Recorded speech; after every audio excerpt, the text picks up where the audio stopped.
ಸ್ಕೂಲುಗಳಲ್ಲಿ ವಾಸ್ತು ಅನ್ನೋದು ಯಾವ ಮ್ಯಾಕ್ಸಿಮಮ್ ಇರೋದಿಲ್ಲ. ನೈಸಾಗಿ ಕರ್ಕೊಂತಾರೆ, ಅಡ್ಮಿಷನ್ ಮಾಡ್ಕೊಂಡಾದ್ಮೇಲೆ ಅವರ ಪ್ರಭಾವಗಳನ್ನ ತೋರಿಸ್ತಾರೆ. ಎಲ್ಲರೂ ಕೇಳಿದ್ರೆ ಎಲ್ಲ ಅದೇ ಅಂತ ಹೇಳ್ತಾರೆ. ಈ ಸ್ಕೂಲಲ್ಲಿ ಅದೇ, ಆ ಸ್ಕೂಲಲ್ಲಿ ಅದೇ ಅಂತ. ಫಸ್ಟ್ ಆಫ್ ಆಲ್ ಈ ಮೇನ್ ಎಂಟ್ರೆನ್ಸ್ ಸರಿ ಇರಲ್ಲ. ಉಚ್ಚ ಸ್ಥಾನದಲ್ಲಿ ಎಂಟ್ರೆನ್ಸ್ ಇರಬೇಕು. ಈ ಲೇಔಟ್ಗಳಲ್ಲೂ ಹಾಳಾಗೋಗ್ಬಿಟ್ಟಿರ್ತವೆ, ಅದರಲ್ಲೂ ಅದೇ ಥರ ಉಚ್ಚ ಸ್ಥಾನದಲ್ಲಿ ಇರಲ್ಲ. ಬೇಕಾದ್ರೆ ನೋಡಿ, ಅದೇ ಥರ ಸ್ಕೂಲ್ಗಳಲ್ಲೂ ಕೂಡ, ಕಾಲೇಜಲ್ಲೂ ಕೂಡ ಮೇನ್ ಎಂಟ್ರೆನ್ಸ್ ಉಚ್ಚ ಸ್ಥಾನದಲ್ಲಿರಬೇಕು. ನೀವು ಏನೇ ಮಾಡಿ ಈಶಾನ್ಯ ಕಾರ್ನರಲ್ಲೇ ಸಂಪಿರಬೇಕು, ಇಟ್ಟಿರಲ್ಲ. ಏನು ಮಾಡಿಬಿಡ್ತಾರೆ, ದೇವ್ರ ಮನೆ ಇಟ್ಬಿಡ್ತಾರೆ, ಗಣೇಶನ ದೇವಸ್ಥಾನ.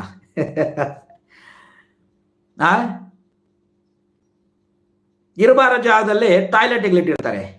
ದಿಸ್ ಇಸ್ ಲೇಡೀಸ್ ಟಾಯ್ಲೆಟ್, ಅದು ಜೆಂಟ್ಸ್ ಟಾಯ್ಲೆಟ್ ಅಂತ. ಇನ್ನೊಂದು ವಿಚಾರ ಹೇಳ್ತೀನಿ ಕೇಳಿ. ನನ್ನ ಕಣ್ಮುಂದೆ ನಾನು ಅದನ್ನು ಮರ್ತೋಗ್ಬಿಟ್ಟೆ. ನೀವು ಕೇಳಿದ್ದು ತುಂಬ ಒಳ್ಳೇದಾಯಿತು. ಬಹುಗಂಧ ಅಕಾಡೆಮಿ ಅವರು ತುಂಬ ನೋಡಿ, ಈ ಒಂದು ಬೇಗೂರ್ ಹತ್ರ ಒಂದು ಕ್ರೈಸ್ಟ್ ಅಕಾಡೆಮಿ ಅಂತ ಇದೆ. ಆ ಅಕಾಡೆಮಿಯಲ್ಲಿ ದೊಡ್ಡ ಬಿಲ್ಡಿಂಗ್, ಒಂದು ಹೊಸ ಬಿಲ್ಡಿಂಗ್. ಅದು ಕ್ರಿಶ್ಚಿಯನ್ಸ್ ಅವರು ನಂಬಲ್ಲ, ಗೊತ್ತು ನೋಡ್ರಿ. ತುಂಬ ಕಡಿಮೆ ಆಗ್ಬಿಟ್ಟವ್ರೆ ಹಾಸ್ಟೆಲಲ್ಲಿ. ಹಳೆ ಹಾಸ್ಟೆಲಲ್ಲಿ 100,000 ಜನ ಇದ್ರು.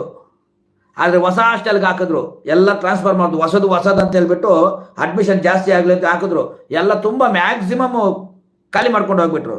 ಕಾರಣ ಏನು ಗೊತ್ತಾ, ಅದು 6 ಇಂದ 7 ಫ್ಲೋರ್ ಇದೆ, ಏನು 7-8 ಫ್ಲೋರ್ ಇದೆ, ದೊಡ್ಡ ಬಿಲ್ಡಿಂಗು.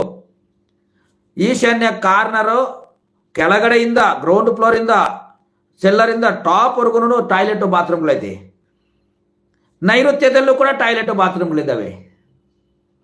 ಇನ್ನು ಅವ್ರು ಹೇಳಿದ್ದು ಯಾಗ್ರಿ ಇವರಿಗೆ ಅರ್ಥ ಆಗುತ್ತೆ, ತಲೆ ಒಳಗಡೆ ಓದಿದ್ದು ಯಾಗ್ರಿ ಮಕ್ಕಳಿಗೆ, ಹಾಸ್ಟೆಲಲ್ಲಿರೋರಿಗೆ. ಸುಮಾರು ಜನ ಖಾಲಿ ಆಗ್ಬಿಟ್ಟಿದೆ.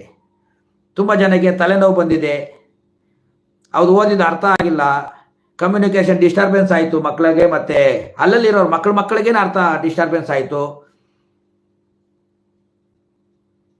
ಮಕ್ಕಳಿಗೂ ಮತ್ತೆ ಟೀಚರ್ಗಳಿಗೂ ಕಮ್ಯುನಿಕೇಶನ್ ಡಿಸ್ಟರ್ಬೆನ್ಸ್ ಆಯಿತು. ಓದಿದ್ದೇ ತಲೆಗೆ ಹೋಗ್ತಾ ಇಲ್ಲ.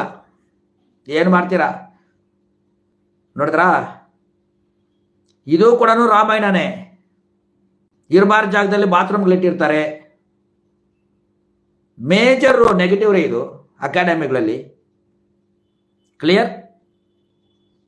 ಅದಕ್ಕೋಸ್ಕರ ಇವೆಲ್ಲನೂ ಅಲ್ಲಿಗೆ ಪೇರೆಂಟ್ಸ್ ಅಂತ ಬಂದಾಗ ಅಡ್ಮಿಷನ್ಸು ಇನ್ನೊಂದು ಮತ್ತೊಂದು ತಳ್ಳುತ್ತೀರಿ, ಗೋ ಬ್ಯಾಕ್ ಅಂತ.